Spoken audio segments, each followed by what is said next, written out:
Hey everybody, Matthew McConaughey here. I want to share something with all of you today. Today it is my honor to read a short story written by Mickey Cottrell at the Motion Picture and Television Fund. They are a group that takes good care of our entertainment community, and Mickey is a resident on the campus there. He's a member of a group called the Gray Quill Society, and he's written this short piece, a story from his life that I believe reminds us all to keep an open and generous mind, and to take those moments that we should to pause and listen to older people in our community, because they have some amazing stories to tell. Beneath the willow tree in the Cottrell side yard, we hear Mickey reading to Lila from the new comic. As we hear it, it's the story of the Birdman of Heaven, more commonly known as Captain Marvel. The little girl is indeed in heaven, and when her storyteller finishes, she leans over and gives him a quick kiss on the cheek. They both look surprised and embarrassed. Well, I don't know why I did that. I think it must have been the comic book, Lila says, attempting an explanation for what just transpired. Well, why don't you kiss it then? The boy says, slapping her face with the comic. Look, I like you too, Mickey, Lila offers, thinking, though, that the magic might really be in the comic book. An idea brewing. The boy jumps up. Let's go to your house. Okay, Lila says, and off they run. In her frilly little girl's room, Lila sits on her bed with Mickey. She reintroduces him to all of her dolls, who sit at attention on a long shelf on the opposite wall. Mickey's gaze keeps returning to the smart little blonde one with 3 changes of clothes, casual, dressy, and casual, dressy. I have an idea, Mickey offers. I'll give you the big special issue comic book if you'll trade me Victoria with her 3 outfits for it. A profound silence falls upon the little room of ribbons, lace, and pastels. Mickey stares intently at Lila, who very seriously looks at all of her dolls and tries to imagine the shelf without Victoria. Then she glances again at the comic book her friend is extending, then back again. She is one torn-apart little lady. Mickey takes advantage of her perplexity. Well, you better say yes before I change my mind. Lila blinks her eyes a couple of times and then jumps off the bed and climbs up to the shelf to bring down Victoria and her wardrobe. Mickey smiles. Later, the 2 friends sit at either end of the front porch glider, she with her big comic and he with Victoria. Each is thoroughly oblivious of the other, lost in the wonder of their new treasures. Mickey takes Victoria in the appropriate outfit, of course, everywhere. Mother thinks it's very cute. So do her friends, as the boy just talks away to his piece of plastic.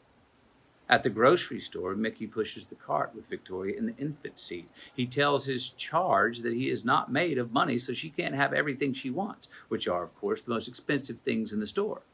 Mother and the grocer suppress a chuckle in the background. Victoria is dressed casual in a little blue and white cotton gingham dress. At a grown-up party at Rodney's friend Gibby's parents' house, Mickey sits on the carpet reading Victoria a comic. They sit right in the middle of the action. Behind them is the coffee table, covered with dips and chips, coasters and cocktails, a silver cigarette box, and large ashtrays. In front of them is that most fascinating new gizmo, a television set, with its small screen and a huge cabinet. Daddy is standing at the set with the host, Stanley, but can't help but notice his son. He does not like what he sees. This doll business. Mother and lady friend are amused with Mickey and Vicky. Through the picture window, we see big brother Rodney and his friend Gibby in sweaters, firing a hardball into each other's glove. Stanley asks Jack if he's ever seen Milton Berle's TV show. No, but I did see the Yankees play the Dodgers on Jake Harper's TV. Jean is very opposed to getting one. Thinks we'll stop talking to each other and camp out in front of it around the clock. Well, she doesn't have to worry about that just yet, Stanley clarifies. There's only a few shows on every day at this point, but even Dizzy Dean's talking about doing his games live on TV next year. Yeah, I know, Jack responds. That could be great. Daddy is distracted by his son and the doll. I'm going to get another drink, Stanley. Sure, help yourself, the host gestures toward the kitchen as a couple approaches him to ask about the TV set. Daddy leaves the room. Mickey doesn't notice, and Victoria, of course, is wearing her party dress, pearl necklace, and her mock mink stole. Mother made the necklace out of tiny white beads strung on thread.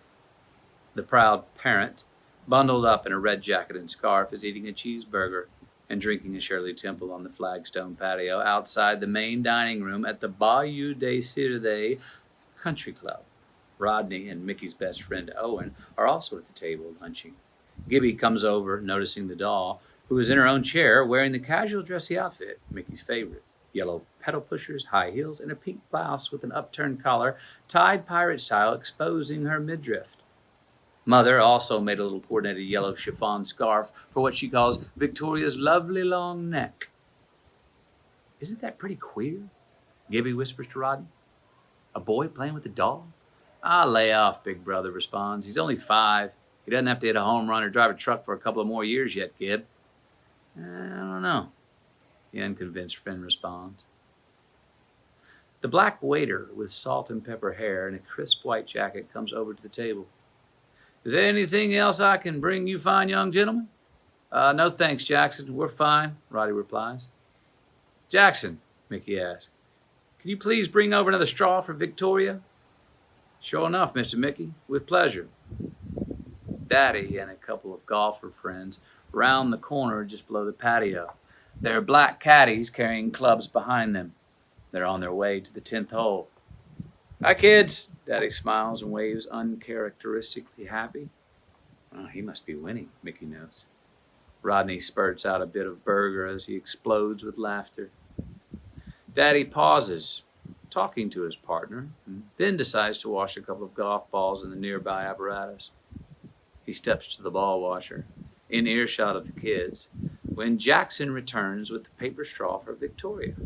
Bowing at the waist and handing it to Mickey, Jackson enthuses. And I reckon Miss Victoria here is the best dressed lady at the club today. Well, you think so, Mickey asks. Well, no doubt about it. That girl there's a debutante, Jackson assures. The other 3 boys chuckle. Mickey just smiles proudly and adjusts her scarf. Jackson spots Mr. Cottrell below at the ball washer. Afternoon, Mr. Jack. You boys are grown into fine young men, sir. Well, I'm glad you think so, Jackson. Rodney there, he's coming along, but I don't know about the other one. Daddy tosses one ball to his caddy and tosses to the other one in the air on his way to the tee.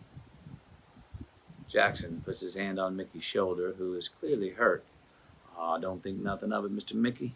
You must be losing. Gibby shoots Roddy an I told you so glance. Christmas Eve at the Cottrell home. Mama and her 2 sons are excited and happy as they take their seats around the tree, which is surrounded by dozens of presents.